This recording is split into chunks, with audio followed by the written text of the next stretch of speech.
Bienvenidos a Historias Extraordinarias, el podcast donde el talento te hace destacar, pero el corazón te hará trascender.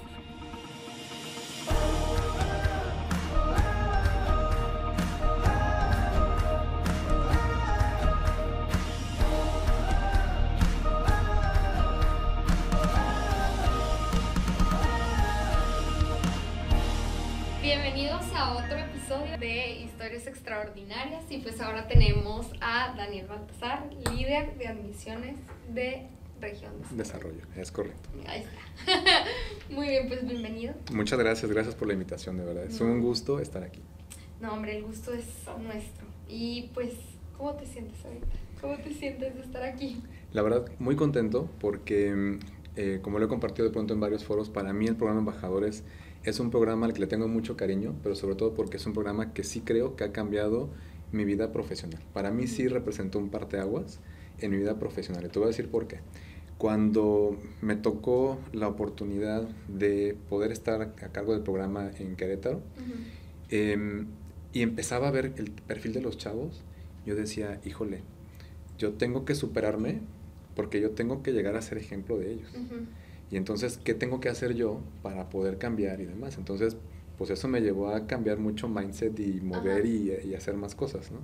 Empezando, por ejemplo, la parte de poder hablar en público, ¿no? Sí. Nunca se me dificultó, pero dije, tengo que desarrollarme para poder también ayudarles a ellos, ¿no? Sí, claro. Entonces, sí es un programa al que le tengo mucho cariño y pues por eso es que estoy muy contento de estar aquí con ustedes. Ay, qué bueno. Y justo ahorita que estás mencionando esto, siento que todavía tú tuviste un reto más grande porque fuiste parte de la primer generación de embajadores en Querétaro. Entonces, me gustaría que nos contaras cómo fue ese proceso, cómo fue el ver algo que todavía no existía, que todavía no estaba plasmado. También que nos digas tu crecimiento, ahorita que estabas diciendo un poquito más explicado como laboral, pero también el crecimiento que has visto en el reclutamiento, ahorita en el programa, que me imagino ya son cambios de que bien grandes, aunque nada más llevamos pues 8 años. ¿Qué nos puedes platicar acerca? Mira, cuando me invitan, pues de pronto me dicen, está este programa. Hicimos en su momento en Querétaro un piloto, ¿no? que fue previo al programa ya oficial. Y de ahí, pues bueno, se empiezan a construir muchas ideas. Obviamente Armando Baena, que seguramente muchos de ustedes conocen, pues también es quien empuja principalmente este programa. Pero cuando llegan y me dicen, a ver, el programa va así y se va a construir así, pues obviamente de pronto me dicen, es más chamba, ¿no? Pues sí. Lo primero que dicen es, te va a caer más chamba. Pero más allá de más chamba, pues la verdad es cuando empecé a ver, es con alumnos talentosos, de cierto perfil y es para tal, dices, órale, vamos a entrarle, ¿sale? Y algo que nos decía mucho nuestro líder en ese entonces es, este es un avión que se está construyendo en pleno vuelo. Entonces, o sea, si le falta una puerta, pues no pasa nada, vamos a construir juntos todo el avión y ensamblarlo, porque esto ya va a despegar. Y, por ejemplo, ahorita que estabas diciendo, o sea, ya tenían los perfiles hechos del embajador. ¿Cómo era en ese momento? ¿Es parecido? Sí, en ese momento incluso me acuerdo que se definieron 3 perfiles. Y era, le llamaban el Nat Geo, el TED, y no me acuerdo el nombre del otro, eran 3, ¿no? Entonces el Nat Geo era el que le gustaba más el tema de los recorridos, ¿no? Porque era como más movido, tal. El TED, el que a lo mejor decía, no soy tan bueno, tan activo, pero soy el que se la pasa hablando y soy el speaker y demás. Entonces, eso fue lo que nos dijeron. Busquen estos 3 perfiles, porque uno te va a servir para la charla con alumnos, otro para los recorridos, y la otra parte, la parte como más creativa, ya me acordé. No me acuerdo exactamente el nombre, pero dijeron, esos son los 3 perfiles, y vamos por esos alumnos. Oye, y lo segundo era, ¿y cómo los buscamos? Y entonces nos dijeron, bueno, tienen que pedir las recomendaciones. Entonces ahí nos ves pidiendo recomendaciones con directores de carrera, ¿no? Y en ese entonces no teníamos de prepa. Entonces, bueno, oye, a ver, ¿a quién me recomiendas? Y empezó así. Y, oye, ¿pero para qué es o qué? Entonces fue un poco también venderle. Llegamos, empezamos el reclutamiento, sí, empezamos con la invitación, la carta, y pues al alumno que se le hizo sentido, pues fue.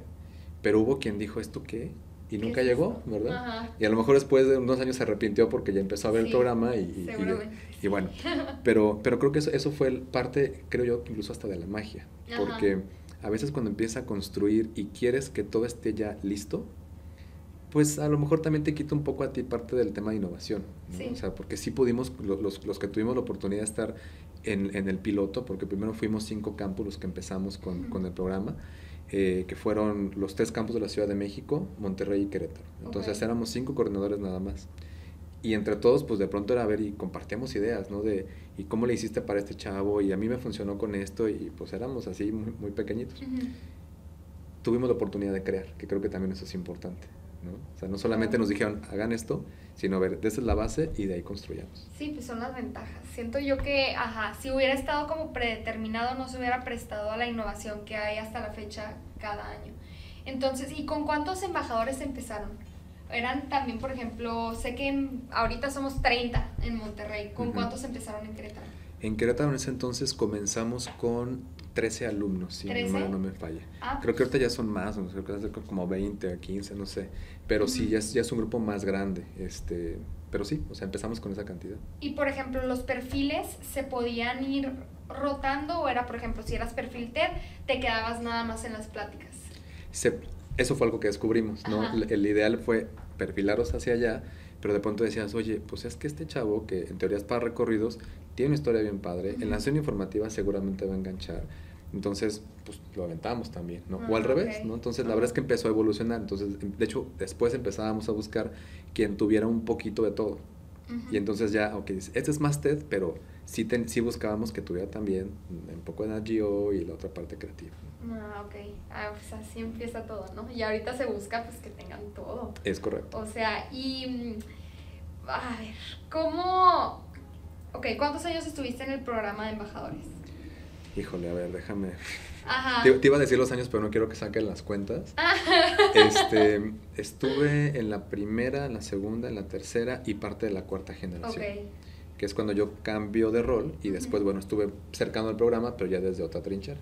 ¿Y cómo viste la evolución durante esos casi 4 años del programa? O sea, ¿cómo te sentiste tú? Porque pues fuiste el pionero y también viste como esa evolución durante 4 años. ¿Cómo sentiste que dejaste esa generación a comparación de cuando lo empezaste?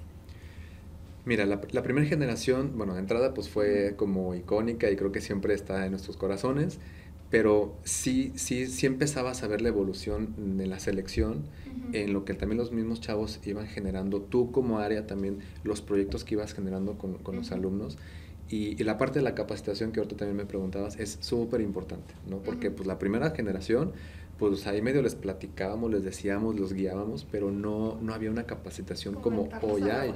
¿No? Exactamente, entonces sí, obviamente pues estaban guiados por nosotros y había un plan estructurado, pero hoy, bueno, pues es todo un área, es toda una estructura, de verdad, ahora sí ya los chavos lo ven como algo aspiracional. De hecho, la vez pasada que estaba aquí precisamente, y estaba sentado en una banca y a un lado estaban otros alumnos, y en eso pasaron embajadores dando un recorrido, ¿sabes? Con el chaleco y todo, y decían, es que ellos son embajadores. Sí, ¿y cómo es embajador? Pues mira, yo quise ser, no pude ser, pero quiero ver si el siguiente año vuelvo a aplicar. Sí, claro. O sea, ya en las conversaciones de banca ya se empiezan a escuchar esas cosas, que creo también es muy importante porque es parte de la aspiración, ¿no? Y lo que queremos también. Sí, de hecho. Pero, por ejemplo, eso de las capacitaciones se me hace súper interesante, porque ¿cómo le hicieron para poder ¿Cómo sabían que era un tour, por ejemplo? ¿Cómo pusieron ese modelo de, si vas a, por ejemplo, sé que ahorita hay sesiones informativas, hay tours, y nosotros nos dan un manual y apréndetelo, o esto es una capacitación? ¿Ustedes cómo lo hicieron en la primera generación para irse guiando, para, por ejemplo, explicar Campus Querétaro? Mira, de hecho, justo un año antes, prácticamente de que iniciara el programa, el que era líder de admisiones nacional junto con los regionales de ese entonces y otro grupo de personas, viajaron a las universidades en Estados Unidos, ¿no? Como para entender los modelos de admisiones. Dentro de eso, pues se dieron cuenta que Harvard, MIT, Yale contaban con alumnos que eran los que contaban las historias, y entonces eran los que enganchaban y demás. Y bueno, y cada una de las universidades tenía diferentes escenarios. Por ejemplo, la Universidad de Northeastern en Boston tenía un escenario muy padre, entonces sí eran de recorridos, pero eran más como TED, ¿no? Pero los chavos de Harvard, por ejemplo, me acuerdo que nos decían, no, y es que lo padre es que llegas a Harvard y entonces te dan el recorrido y de reversa todo, ¿no? Todos se lo echan de reversa. Y era así como de, wow, ¿a poco sucede eso? Pues la realidad era que sí, ¿verdad? Entonces nos decían, vamos a llegar a eso. Y decíamos, ¿y cómo le hacemos? Entonces, la primer capacitación para los embajadores fue el primer viaje, precisamente. Entonces, el primer viaje donde también me invitan al viaje a Harvard, pues era un grupo de 60, no como hoy que está más chiquito, eran 60 alumnos. Y cuando vemos ahora sí a los embajadores en acción, dando el recorrido de reversa, pues dices, y yo me acuerdo que con el grupo de Querétaro les dije, a ver, el campus, a diferencia de a lo mejor otros que están medio en escalerita, aquí está planito. Entonces, si los de Harvard pudieron hacerlo, ustedes pueden hacerlo. Y no va a haber recorrido que no esté de reversa y tal, porque eso impacta. O sea, además de lo que tú les dices, te impacta el que dices, oye, ya estás entrenado para dar y hablar, porque no es lo mismo cuando vas caminando así, a que si yo te volteo, te veo y te platico, y entonces la interacción incluso hasta con la mirada, ¿no? Entonces, todo eso empezaron a ver los embajadores, entonces fue así como, qué padre. Llega la segunda generación, y es cuando empiezan ahora sí los modelos de capacitación, empezó el primer bootcamp, y era por campus, no a todos los campus se les dio la capacitación. En ese entonces incluso había campus que apenas se integraban, entonces bueno, era como más en corto, por así decirlo. Pero ya habían tenido esta capacitación, los que continuaban les dijeron, sí, fuimos a Harvard, y entonces muy padre, más ahora sí empezaron la profesora Magda, Denise, todas ellas. O sea, desde ese entonces también ellas están metidas en esto. Entonces también ellos han visto evolucionar, y hay muchas personas que hemos visto evolucionar el programa, y creo que eso es muy padre, la evolución, la continuidad. Y yo creo que algo que me gusta mucho es lo que el valor de la utopía no establece, que es vamos por la perfección, y más allá de buscar la perfección per se es cómo mejoramos continuamente. Y eso es padrísimo. Sí, claro, y aparte siento que es algo icónico, o sea, siento que los 4 valores son muy icónicos, pero más que nada lo que yo he vivido, la utopía siempre ha estado, y se me hace que también tu historia es un claro ejemplo de la utopía, porque pues a base de esa perfección que se quería lograr es como han ido evolucionando a lo largo de los años. Y pues bueno, ahorita tú estás en Región Desarrollo como líder. Y para empezar, ¿qué se sintió el dejar a lo mejor el nicho de embajadores y ahora pasarte a líder de Región Desarrollo? Fíjate que uno de los cambios, digo, cuando tienes cambios, hay cosas que te duelen, hay veces que dices, sí, me emociona iniciar un nuevo proyecto. A mí me dolió mucho dejar los embajadores y cortar el cordón umbilical entre el programa y yo, sí fue todo un tema, ¿no? Y la verdad es que ahorita cada vez tengo menos oportunidad por actividades y demás, pero siempre que voy a un campus, para mí es importante conocer los embajadores. Sí, de platicar con ellos, sentarme.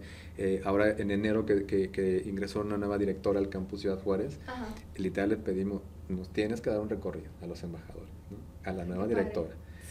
Oye, pero ya lleva 2 semanas, seguramente ya conoce el campus, no conoce el recorrido que usted, y ella tiene que avalar el recorrido que ustedes están dando, ¿no? Entonces la verdad es que es muy padre siempre interactuar con los embajadores, escucharlos, sus historias, ahora que están los trainings, de verdad es muy, muy, muy padre siempre conectar nuevamente con ellos, pero sí me costó trabajo, entonces bueno, trato de mantenerme cercano, me gustaría estar más, pero bueno, no pasa nada. Y, por ejemplo, tengo otra pregunta, porque sé que ahorita estábamos hablando antes de eso, sé que, por ejemplo, en Campus Monterrey, en Campus a lo mejor Querétaro, Guadalajara, Ciudad de México, que son campus más grandes, pues nuestra función principal es atraerlos a que tengan sus 4 años o 5 años de carrera aquí desde un principio.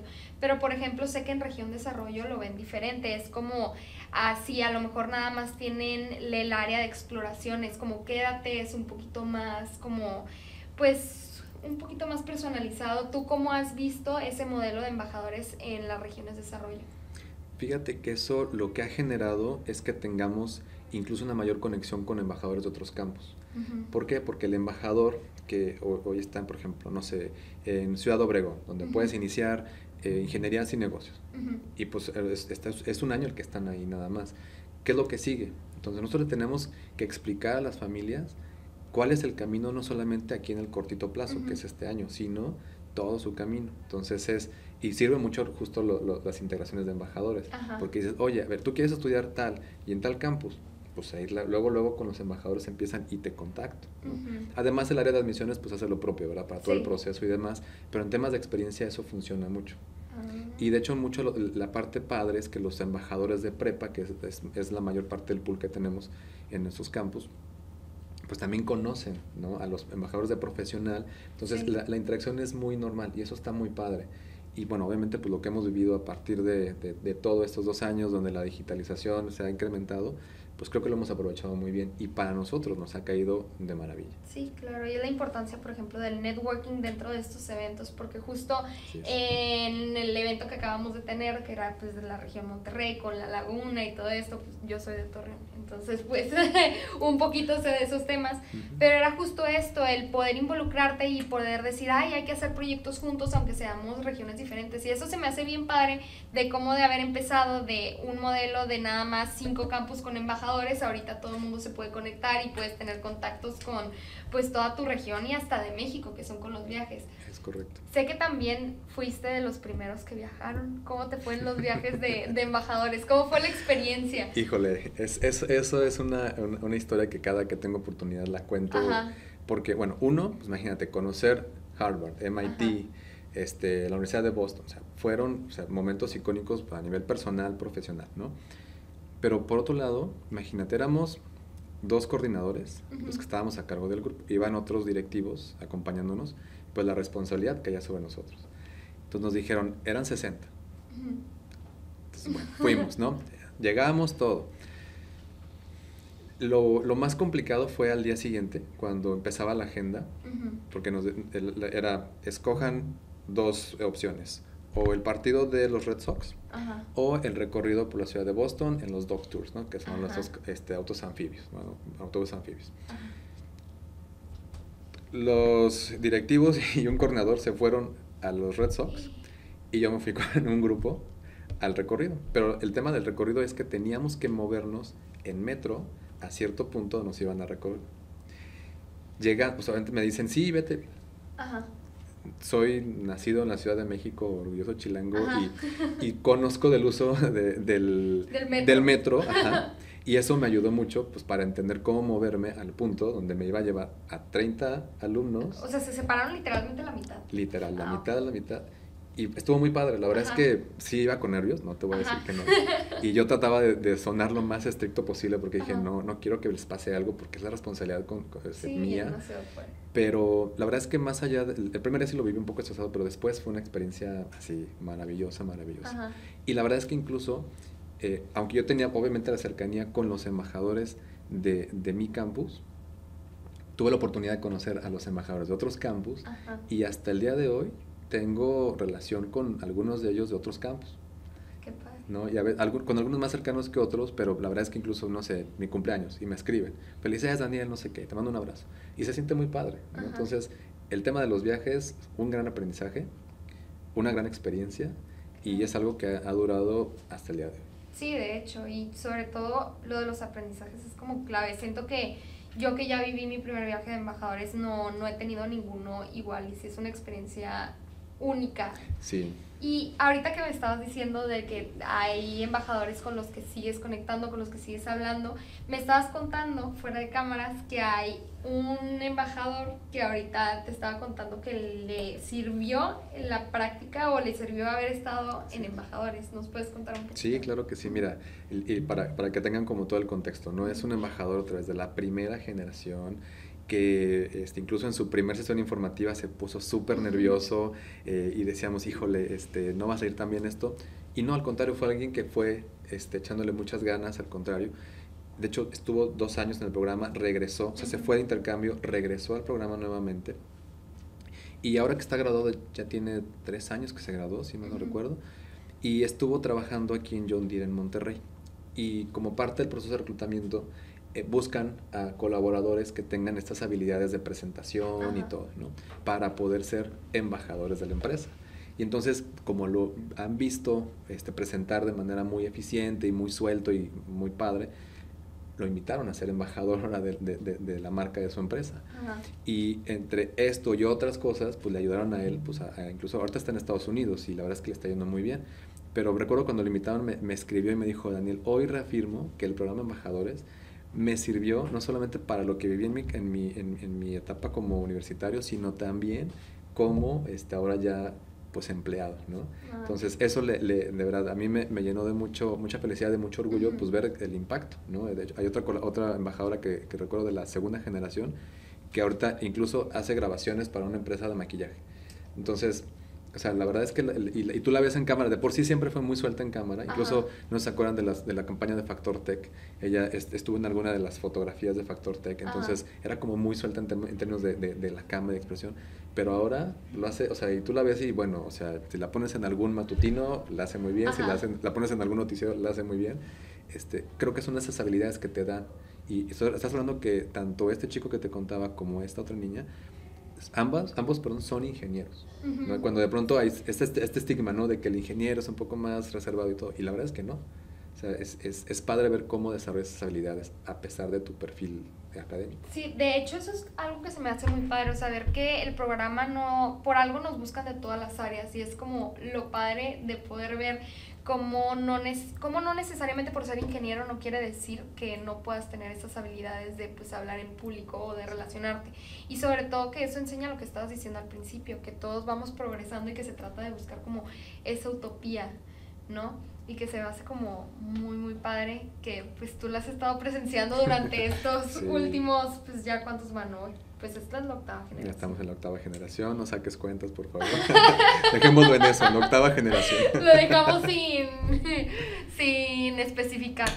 Pero pues, qué padre que pudiste haber estado aquí. Sí. Que la neta, qué honor, porque sobre todo siento que estas historias de las primeras generaciones y de ver todo el proceso y de ver cómo también a nosotros nos sirve y que no es nada más un programa en el que sí amamos lo que hacemos, pero obviamente que tiene como sus repercusiones a largo plazo muy, muy buenas. Es correcto. Y pues no sé si quieras decir algo antes de irnos, antes de cerrar, algún mensaje que le quieras decir pues a los embajadores que nos están viendo.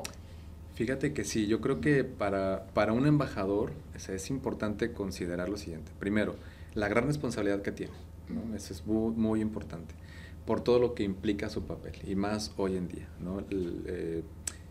Lo que hacemos dentro del TEC, pero también lo que hacemos fuera del TEC, tiene muchas repercusiones, tanto buenas como malas. Siempre considerarlo, es importante. Sí. Pero más allá de eso, que disfruten y que aprovechen al máximo el programa, porque de verdad, si le sabes aprovechar y sacar jugo al programa, ganas cosas maravillosas, de verdad. Entre contactos, proyección, que te inviten a proyectos, o sea, de verdad, es mucho lo que puedes ganar en el programa, y esto es importante, independientemente del campus en el que estés. Porque de pronto dicen, oye, es que yo estoy en el campus que es un poco más chiquito, no es el campus Monterrey. No, de verdad, créanme, a mí me ha tocado ver alumnos que vienen de la Prepa Tec Colima que hoy están rompiéndola en todos lados. Entonces, primero, no se hagan chiquitos, de verdad. Aprovechen el programa independientemente de dónde estén. Sáquenle el máximo provecho, disfrútenlo, y de verdad, yo los invitaría a que el día de mañana, cuando ya pasen su etapa universitaria y demás, regresen y cuenten esas historias, porque eso creo que es muy, muy padre, sí. ¿No? Y si por aquí nos está escuchando, viendo alguno de los alumnos que apenas están iniciando, pensando a ver qué voy a hacer y dónde me voy a mover, a qué prepa, a qué universidad, que vean que esto es uno de las grandes joyas que tiene el TEC, sí. Y que puede ser también para ustedes, ¿no? Me ha tocado, y la otra vez platicaba en Querétaro, me invitaron a dar una charla y les decía, levanten la mano, ¿cuántos de ustedes están aquí hoy como embajadores porque a ustedes los inspiró un embajador en su sesión informativa o en su recorrido? Y más de la mitad levantó la mano. Entonces, de verdad, el propósito que tenemos de transformar vidas es un gran propósito. Y si tú quieres ser parte de la comunidad, créeme, esto lo puedes vivir si tú te lo propones. Claro. No, ya ni quiero decir nada para cerrar. Se me hizo algo muy bonito. No, pues muchísimas gracias. O sea, de verdad siento que es un privilegio haberte tenido aquí. Y pues más que nada esas últimas palabras, porque de verdad siento que, o sea, no pude haberlo dicho mejor y no pude haber cerrado de mejor manera. Yo estaba pensando cómo puedo cerrar así como para complementar, pero no, lo dijiste tal cual. Y pues bueno, muchísimas gracias por haberte dado el tiempo. No, gracias a ustedes, de verdad, a pesar de las condiciones del día de hoy, pero creo que es muy padre este proyecto que están haciendo, ¿no? Cuando me hacían la invitación dije, qué padre que tengamos esta oportunidad, y bueno, yo creo que historias como estas, bueno, hay para contar. Si alguien de pronto se anima, y a lo mejor es proyecto de alguien que tenga más curiosidad, más tiempo, de hacer un libro con todas las anécdotas, imagínense, ya nos da, creo que hoy nos da ya la cantidad de experiencias para hacer libros. Claro. Así que bueno, ahí se los dejo como una tarea. Claro, de 8 años a tantas historias, no, claro que sí. Este es buen proyecto. Este es muy buen proyecto. proyecto. Bueno. Pues nada, muchísimas gracias y también muchísimas gracias a ustedes por habernos escuchado. Nos vemos en el siguiente podcast y pues